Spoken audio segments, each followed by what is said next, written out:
एक बार और बोलना चाहूंगी कि जैसे हम चैप्टर 5 पढ़ेंगे अकाउंटिंग इक्वेशन, ये हमारे फाइनल अकाउंट्स होते हैं, journal entry, ledger, trial balance, trading, P&L और बैलेंस शीट। और अकाउंटिंग इक्वेशन हम इसलिए सीख रहे हैं क्योंकि अकाउंटिंग इक्वेशन आगे चल के हमें जर्नल एंट्रीज बनाने में हेल्प करेंगी। तो आज की क्लास जो रहेगी वो अकाउंटिंग इक्वेशन पे रहेगी। अकाउंटिंग इक्वेशन बेसिकली क्या होती है? अकाउंट्स में आप सबने पढ़ा है, अकाउंट्स में every transaction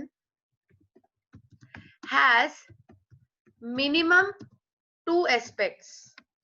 देखो अब सारी पढ़ी हुई बातें काम आएंगी जो जो पढ़ी थी। अकाउंट्स में every transaction has minimum 2 aspects. याद आया? पढ़ा था आपने। अकाउंट्स में every transaction has minimum 2 aspect. अच्छा, मैंने लिखा है मिनिमम, तो ये कंफ्यूजन बाद में मुझे ना मिले कि दीदी इस ट्रांजैक्शन के 3 एस्पेक्ट्स कैसे हो गए, इस ट्रांजैक्शन के 4 एस्पेक्ट्स कैसे हो गए। मैंने बोला है बेटा जी मिनिमम 2 एस्पेक्ट्स होते हैं, मिनिमम 3, 4, 5, 6 भी हो सकते हैं। वो 2 एस्पेक्ट्स का नाम आपको याद होगा, डुअल एस्पेक्ट प्रिंसिपल, अभी अभी पढ़ के आए हो आप, क्रेडिट डेबिट। एग्जैक्टली। एक एस्पेक्ट का नाम होता है डेबिट और दूसरे एस्पेक्ट का नाम होता है credit, and debit is always equals to credit. I hope you all remember that. ठीक है जी, and debit is always is equals to credit. तो इसी रूल पर आपको अकाउंटिंग इक्वेशन बनानी है। जब भी कोई ट्रांजेक्शन होती है तो उसके 2 एस्पेक्ट होते हैं, डेबिट, क्रेडिट। बेटा जी डेबिट जो होता है वो रिप्रेजेंट करता है एसेट्स को।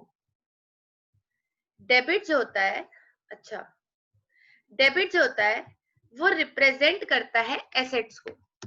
एसेट्स मतलब जो आपके हक है। और जो क्रेडिट होता है, ये बात आज ही सीखी है, और जो क्रेडिट होता है वो रिप्रेजेंट करता है आपकी लायबिलिटी को। क्या समझ आया? जो डेबिट होता है वो आपके एसेट्स को रिप्रेजेंट करता है और जो क्रेडिट होता है वो आपकी लायबिलिटी को रिप्रेजेंट करता है। And assets are always is equals to liability.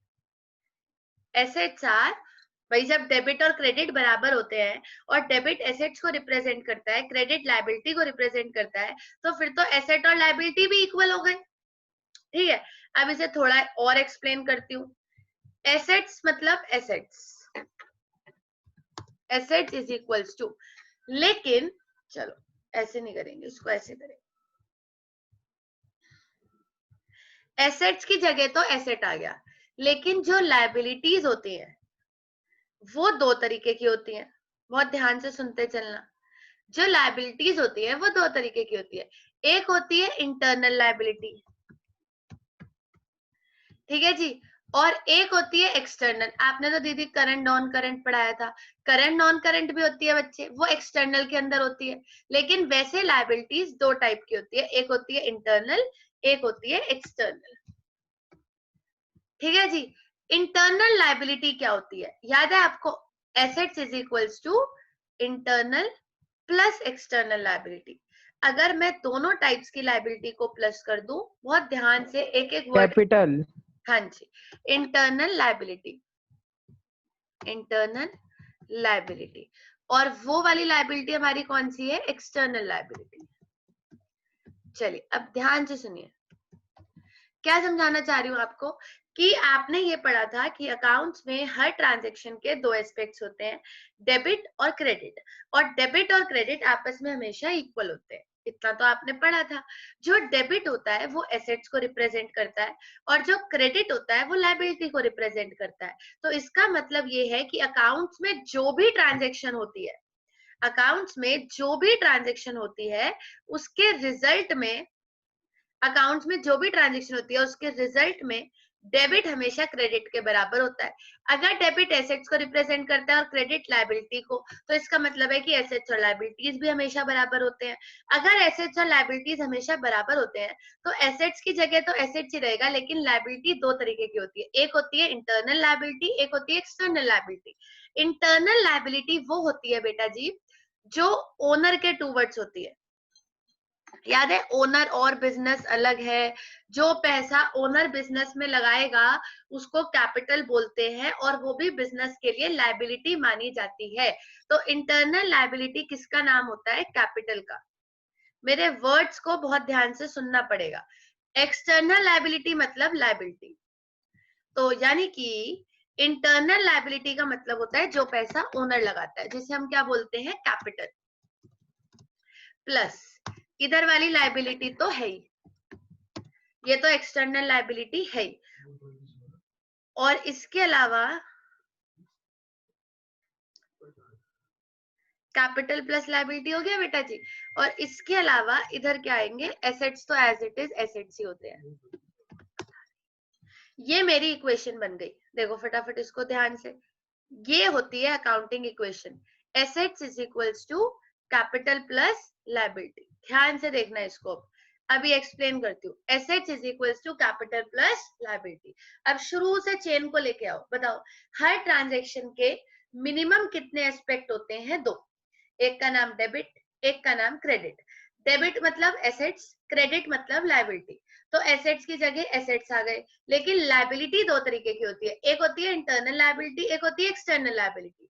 तो इंटरनल लायबिलिटी वो होती है जो किसके टूवर्ड्स होती है? ओनर के। और एक्सटर्नल लायबिलिटी वो होती है जो बाहर वालों के टूवर्ड्स होती है। तो एसेट्स की जगह एसेट्स, इंटरनल लायबिलिटी की जगह कैपिटल, और लायबिलिटी की जगह liability. Assets is equal to capital plus liability. Accounts में जो भी ट्रांजेक्शन होती है, अकाउंट्स में जो भी ट्रांजेक्शन होती है, वो इस इक्वेशन को पूरी तरीके से सेटिस्फाई करती है। ये मैं आपको करके दिखाऊंगी। अकाउंट्स में जो भी ट्रांजेक्शन होती है, जो भी, चाहे आप सामान खरीदो, चाहे आप सामान बेचो, चाहे आप रेंट पे करो, चाहे आप कुछ भी करो, वो इस इक्वेशन को जस्टिफाई करती है। और इस इक्वेशन का नाम क्या है? Assets is equals to capital plus liability. हर ट्रांजेक्शन में, हर ट्रांजेक्शन के बाद, after each and every transaction, after each and every transaction,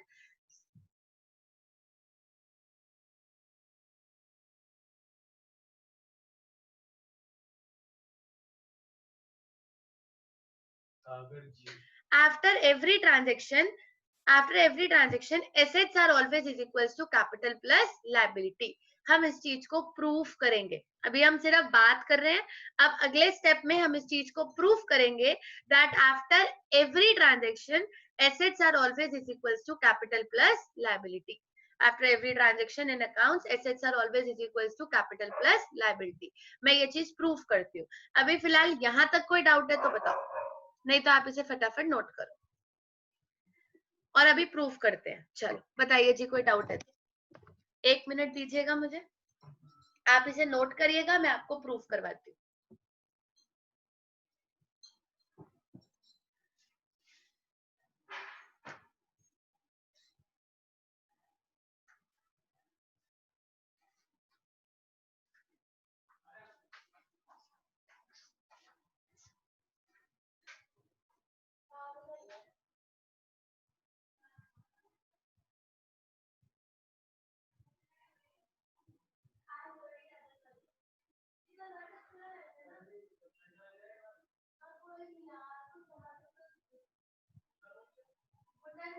सही रहता है, पहले भी तो पढ़ाते पढ़ाते बाहर से जाता था आदमी,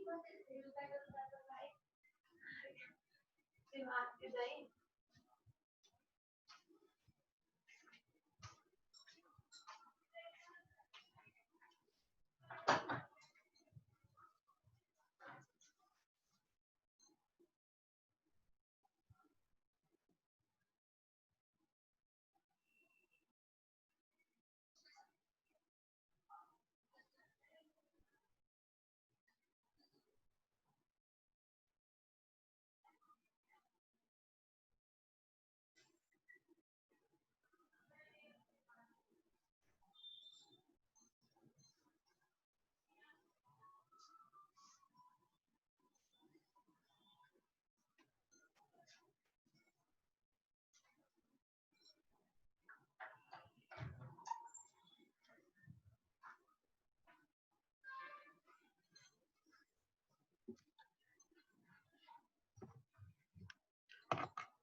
चलिए जी, क्लियर है यहाँ तक? Assets is equals to capital plus liability, इसको हम अकाउंटिंग इक्वेशन कहते हैं और इसी को हम प्रूफ करेंगे।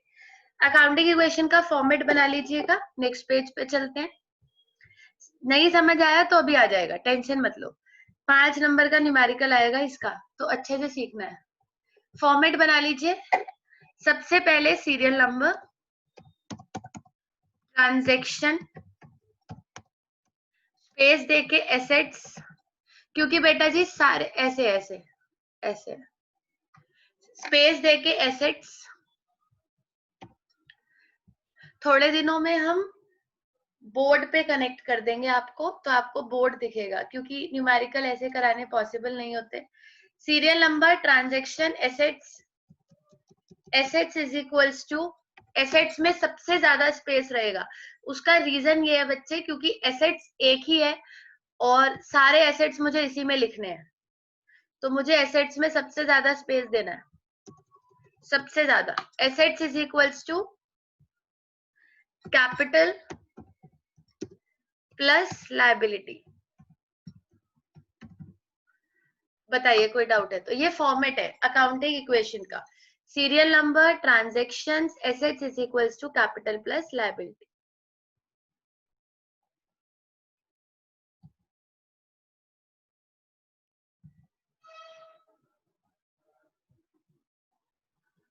Serial number, transactions, assets is equals to capital plus liability. याद रखिएगा, मैं कोई भी ट्रांजैक्शन लिखूं, ये इक्वेशन मैच होनी चाहिए। अगर ये इक्वेशन मैच नहीं हो रही है, मतलब मैं अकाउंट्स गलत कर रही हूँ, क्योंकि अकाउंट्स के हिसाब से ये इक्वेशन हमेशा मैच होनी चाहिए। Serial number, transaction, assets is equals to capital plus liability होता है। अकाउंट्स में assets is equals to capital plus liability होता है। एसेट्स मतलब डेबिट और कैपिटल प्लस लायबिलिटी मतलब क्रेडिट। वो भी लिखना है, वो भी लिख देती हूँ। आपने तो कहा था डेबिट क्रेडिट इक्वल होते हैं। एसेट्स किसको शो करते हैं? डीआर, डेबिट को।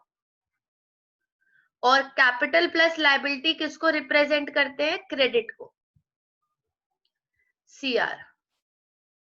Assets is equals to capital plus liability.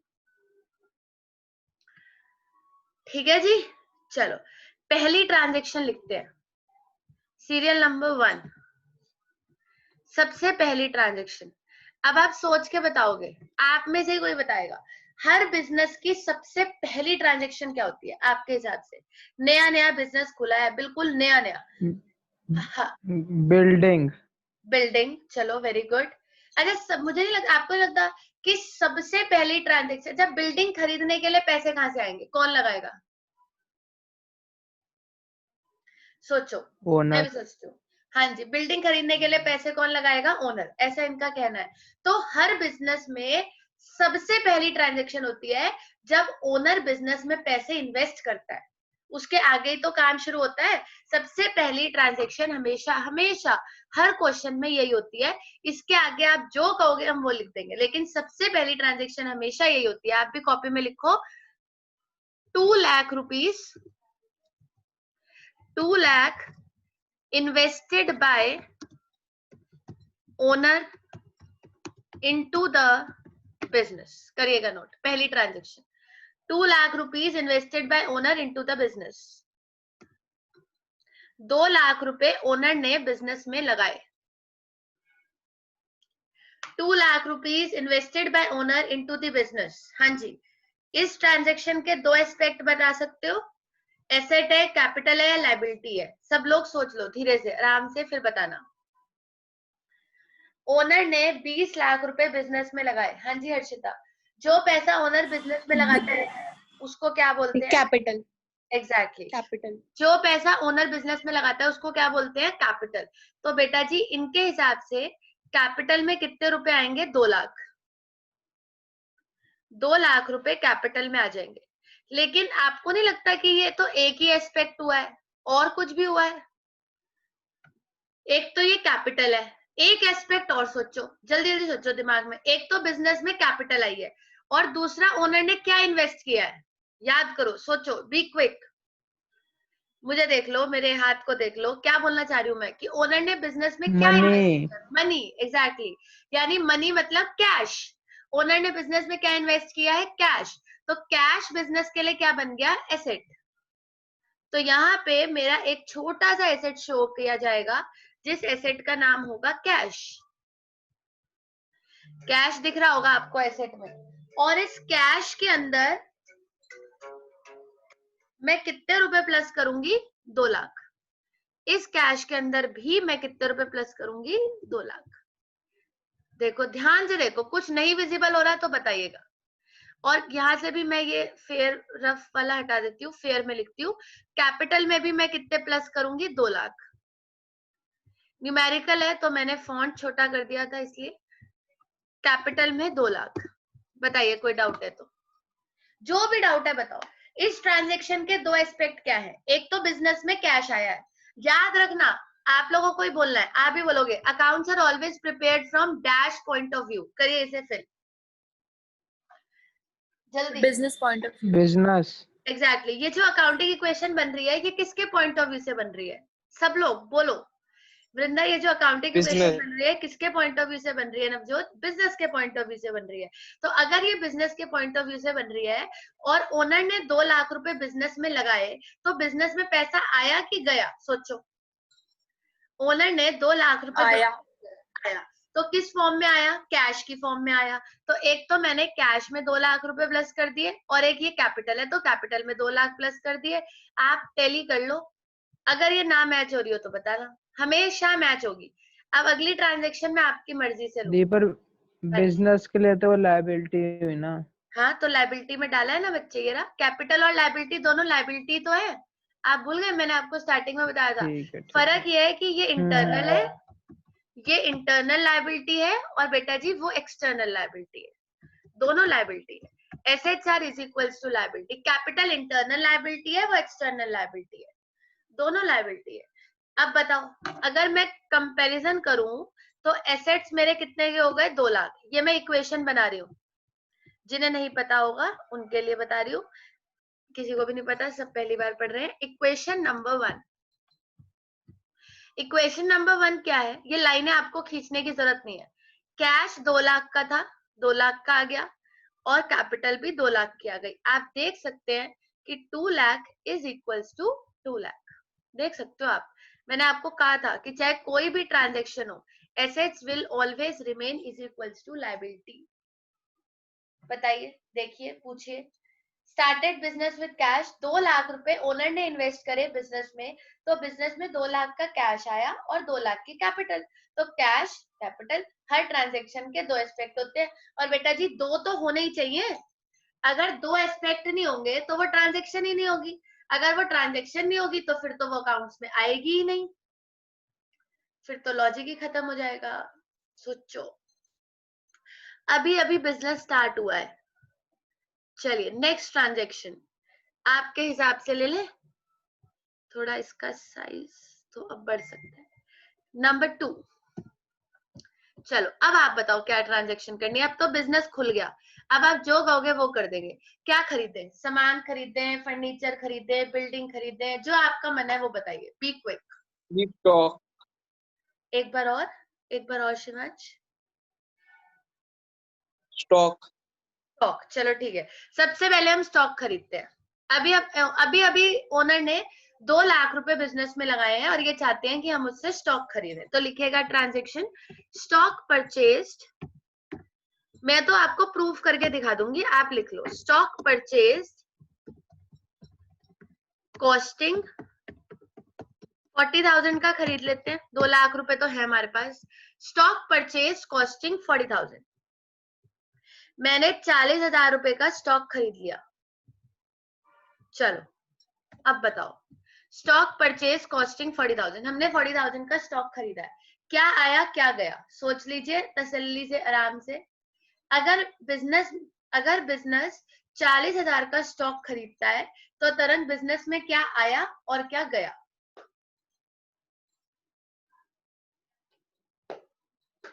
आपको बोलना है, मेरी तो न्यूमेरिकल क्लास है। हाँ जी बोलिए बोलिए, ट्राई करिए। एसेट्स गए, नहीं मतलब क्या आया, एसेट्स लायबिलिटी सब छोड़ दो, मैंने 20,000 मैंने 40,000 रुपए का स्टॉक खरीदा, गुड्स शाबाश, मेरे पास स्टॉक आया और क्या गया,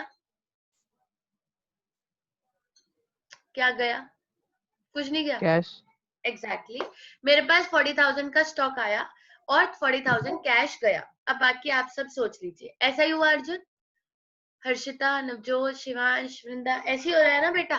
40,000 का अगर मैं स्टॉक खरीदती हूँ तो मेरे पास 40,000 का स्टॉक आया और 40,000 कैश गया। अब 40,000 का स्टॉक आया और 40,000 कैश गया, तो इस ट्रांजेक्शन की कितने एस्पेक्ट है, 2 एस्पेक्ट है, एक 40,000 का स्टॉक आ रहा है और एक 40,000 कैश जा रहा है। अब सोचो, आपने ये बोला है, जो आपने बोला है लिखना भी तो पड़ेगा, रफ में लिख दो, ये लो, अभी हटा दूंगी इसको क्योंकि मुझे नीचे न्यूमेरिकल कराने हैं। मैंने स्टॉक परचेज किया 40,000 का, तो आपके हिसाब से स्टॉक में प्लस होगा,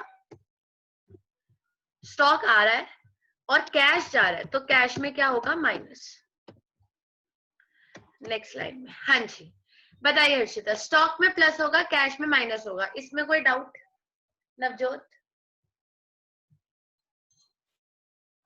आगे की बात बाद में करेंगे, पहले इतनी बात कर लेते हैं, इसमें कोई डाउट है अर्जुन? ऑडिबल हो ना बेटा जी मैं आप सबको? हाँ जी बोलिए बोलिए बोलिए, इसमें कोई डाउट है अर्जुन? नहीं दी। सही है ये हर्षिता, नवजोत, तरंग, उमंग, वृंदा, शिवांश, एवरीबॉडी बोलो बोलो, हाँ जी। गलत गलत सही से फर्क नहीं पड़ता बेटा जी, आप तो सिर्फ आपका काम है बोलना, चाहे आप गलत बोलो चाहे आप सही बोलो, आप सिर्फ बोलो। अगर हमने 40,000 का स्टॉक लिया है तो स्टॉक में प्लस होगा, कैश में माइनस होगा, इसके अलावा आपको और कुछ लगता है ये सही है गलत है? ये सही है। 40,000 का स्टॉक आ रहा है और 40,000 कैश जा रहा है। अब ये बताओ कि स्टॉक मेरा एसेट है कि लायबिलिटी है, बताइए जल्दी। स्टॉक मेरा एसेट है या लायबिलिटी है, कोई भी? एसेट है। एसेट है, चलो शाबाश, आपका ये कहना है कि स्टॉक मेरा एसेट है। और कैश?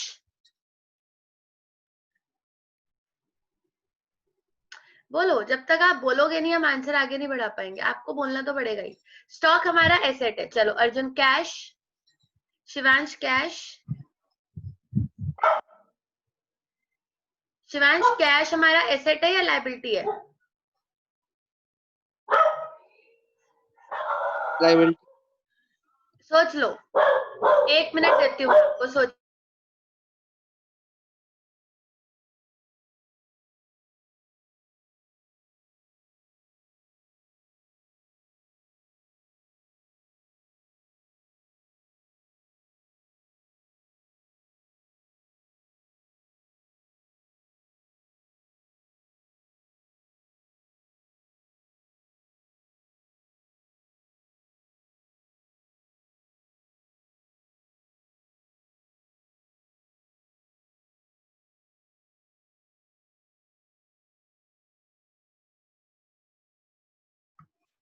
क्या हो गया, कंफ्यूज हो रहे हो? क्लियर कर देते हैं, चलो आराम से सोच लो, हाँ सोच लो आराम से।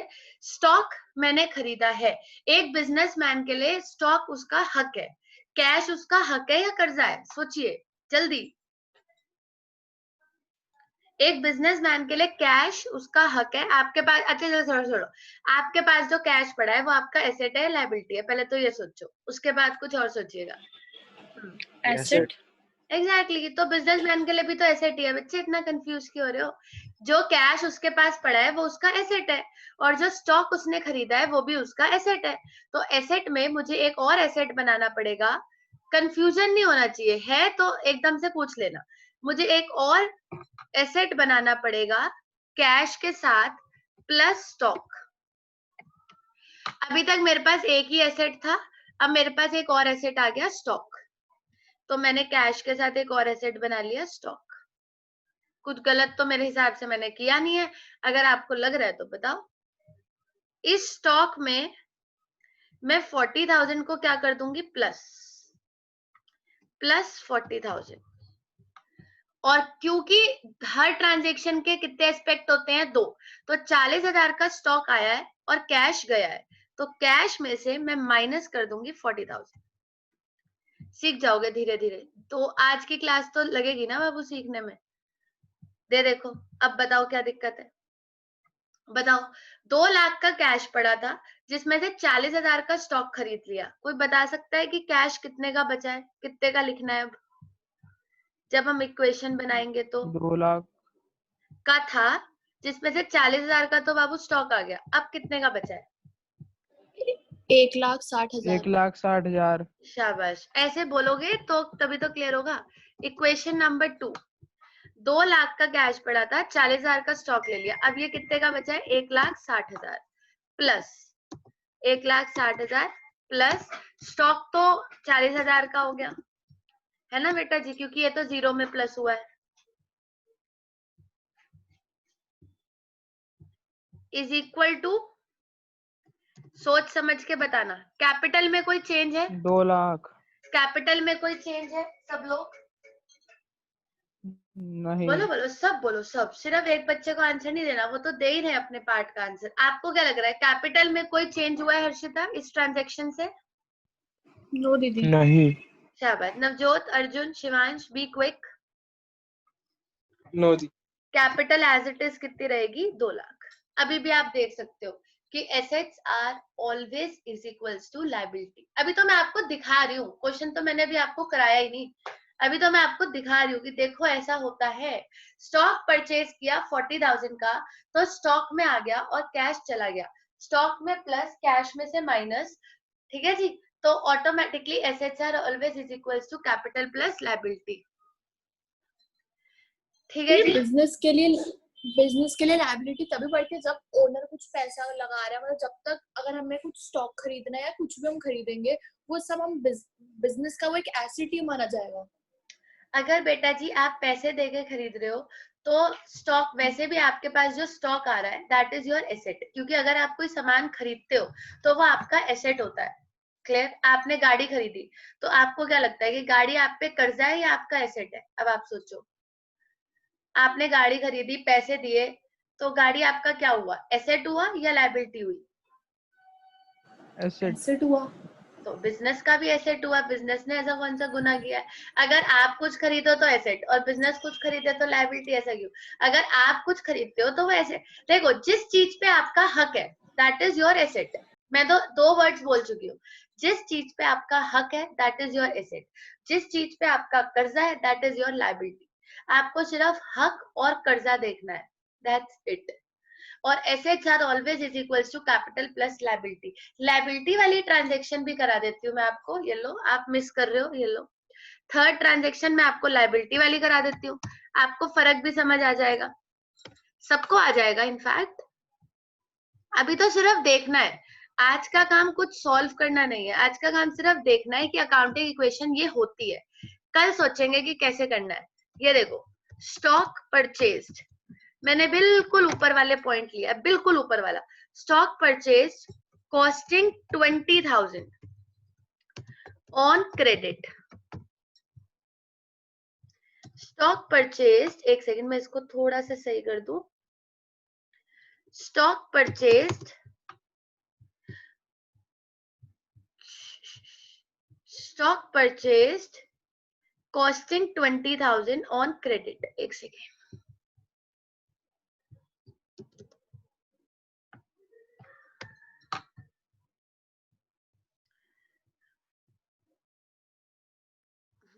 ये लो, स्टॉक परचेज्ड कॉस्टिंग,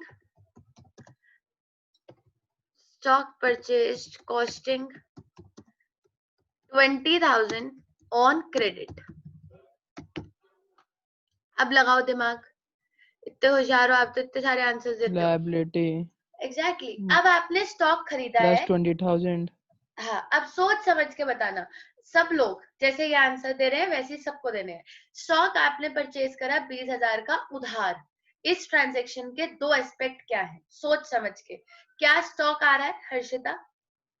कैश ये 20,000 का स्टॉक आ रहा है और हमने लायबिलिटी हमारे ऊपर 20,000 का cash। एग्जैक्टली मैं भी इतनी देर से यही समझाना चाह रही हूँ and very good, this is accounting equation. जो आपने बोला यही तो अकाउंटिंग इक्वेशन है कि आपने स्टॉक परचेज किया 20,000 का क्रेडिट में, तो इस ट्रांजेक्शन के दो एस्पेक्ट क्या है कि एक तो आपके पास 20,000 का स्टॉक आ रहा है, वो तो आ ही रहा है। अब आप ये थोड़ी बोलोगे कि वो नहीं आ रहा, वो तो आ ही रहा है, लेकिन बदले में कैश नहीं जा रहा है, आपकी लायबिलिटी बढ़ रही है क्योंकि आपने उधार सामान खरीदा है। तो मैं इस ट्रांजेक्शन को कहाँ डालने वाली हूँ, एक तो मैं स्टॉक में प्लस करने वाली हूँ, स्टॉक में प्लस 20,000। फॉन्ट छोटा ज्यादा तो नहीं हो रहा, अगर कोई प्रॉब्लम है बता दीजिएगा। और 20,000 का पिछली बार मैंने कैश में से माइनस किया था क्योंकि मैंने कैश खरीदा था, अब मैंने उधार खरीदा है, तो मैं प्लस 20,000 कहाँ पे करने वाली हूँ, लायबिलिटी। मैं अपनी नई इक्वेशन बनाऊंगी, इक्वेशन नंबर 3। अच्छा, इक्वेशन मुझे हर ट्रांजेक्शन के बाद बनानी होती है टू प्रूव कि assets are always is equals to liability. अब आप देख सकते हैं कि कैश में कोई चेंज नहीं है, कैश उतने का उतना है, तो कैश को हम 1,60,000 लिख देते हैं, प्लस 40 का स्टॉक पहले था, 20 का और आ गया, तो बेटा जी स्टॉक कितने का हो गया, 60। सही है उमंग, 60,000 का स्टॉक हो गया, इज इक्वल्स टू, बताओ कैपिटल में कोई चेंज है, बोलो आप लोग बोलो, मेरा हो गया। कैपिटल में कोई चेंज है, नो दीदी। नहीं शाबाश। 2 लाख की कैपिटल एज इट इज आ जाएगी, प्लस पहले लायबिलिटी नहीं थी, अब तो वो भी आ गई, 20,000 की लायबिलिटी। याद रखना हर चीज अपने सामने सामने होनी चाहिए, 20,000 के सामने 20,000। ठीक है जी। अब आप देखो इधर 1,60,000 और 60,000 कितना हो गया, 1,60,000 मैंने कैश उतारा, 40 और 20 जोड़ दिया, 60 2 का लाख स्टॉक, 2,20,000 2 लाख की कैपिटल और 20,000 की लायबिलिटी। अब आप देखो मैच हो रहा है कि नहीं हो रहा है, हाँ जी एवरीबॉडी। हो रहा है। तरंग का तो आंसर आ गया, अर्जुन मैच हो रहा है, हो रहा है जी। हो रहा नवजोत है का भी हो दीदी। गया, हर्षिता, शिवांश, वृंदा क्लियर है, नहीं हो रहा है। डन। हो रहा है। हो रहा है दीदी। वृंदा मैच हो रहा है, हो रहा है दीदी। चलो हाँ गुड। दीदी हो रहा है। तो इसी को हम अकाउंटिंग इक्वेशन बोलते हैं, ये आपको पूरी बनानी है, इसको हम बोलते हैं assets is equals to capital plus liability. मैंने तो बहुत थोड़ी सी ट्रांजेक्शन्स करी हैं, सिर्फ 3, कि एक आपकी ओनर ने बिजनेस में इन्वेस्ट किया, 40,000 का स्टॉक खरीदा और 20,000 का उधार स्टॉक खरीदा।